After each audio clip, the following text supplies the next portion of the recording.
আজকে এই কলেজ স্ট্রিটে আজকে এই সভা হচ্ছে এবং এখানে একটা ভয়ের পরিস্থিতি তৈরি হয়েছে বিকেলের মধ্যে যে উচ্ছেদ হতে পারে, যেভাবে রাজ্য জুড়ে উচ্ছেদ চলছে বিষয়টা কি? দেখুন, কলেজ স্ট্রিটে বইপাড়ায় আক্রমণ এক কথায় আসলে বাংলার সংস্কৃতির মূলে কুঠারাঘাত।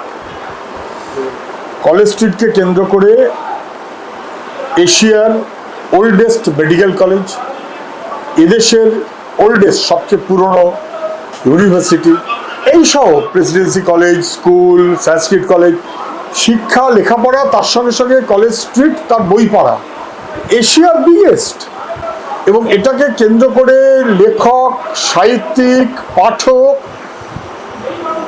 ছাপাখানা কাজ করেন, মুদ্রক, বাইন্ডার, নানা অংশের মানুষ একটা বড় সংস্কৃতির কেন্দ্র, যেমন তেমন একটা বড় অর্থনীতিরও চলাচল, কোনো সন্দেহ নেই। এখানে একটা গুজব মাঝে মধ্যে নাকি ছড়িয়ে দেওয়া হচ্ছে যে সব তুলে দেওয়া হবে। কেন? বাংলার সংস্কৃতির মূলে যারা কুঠারাঘাত করতে চান একমাত্র তারাই এই কথা বলেন। অতীতে সরকার যখন একসময় এই ধরনের পরিকল্পনা করেছিলেন, সুনীতি চট্টোপাধ্যায় নিজে রাস্তায় নেমেছিলেন এবং সরকারকে চিঠি দিয়ে আপত্তি করেছিলেন এটা করা যায় না, এটা করা যায় না।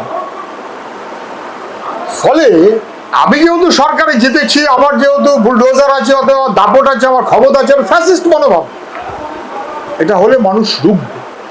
যদি সরকারের কোনো প্রকল্প থাকে তাহলে তারা বলুক, আলোচনা করুক, যাচ্ছে এইটা এই করলে ভালো হয় কিনা, ওই করলে ভালো হয় কিনা, সবাই ভালো বুঝবে। ফুটপাথ থাকবে না, রাস্তা থাকবে, হয়। ছোটখাটো দোকানদার থাকবে না, সব মল থাকবে, হয়। বইয়ের দোকান তো থাকবেই, তার সঙ্গে নানান কারণে, বিশেষ করে এখানে তো পুরনো বই আর কোথাও পাবেন না, আপনি কলেজ স্ট্রিটে পাবেন পুরনো বই, কম পয়সায়, সস্তা। কত মানুষ তার জন্য অপেক্ষায় থাকে। এবং সর্বত্র প্রতিটি জেলা শহরে বইয়ের দোকান আছে, এটা এশিয়ার বিগেস্ট। এটাতে দাপট দেখাবার চেষ্টা করলে মানুষ সবাই মিলিয়ে রুখবে। আজকে সেই কারণেই মানুষকে ভরসা দেওয়ার জন্য এই চেষ্টাটা করেছে। যদি সরকার পক্ষ, আমি জানি না গুজব কিনা, সরকার পক্ষ আমার ধারণা তাদের এই নির্বুদ্ধিতা হবে না। যদি এরকম কোনো নির্বুদ্ধিতা করে তাহলে মানুষ অবশ্যই সেটাকে আটকাবে।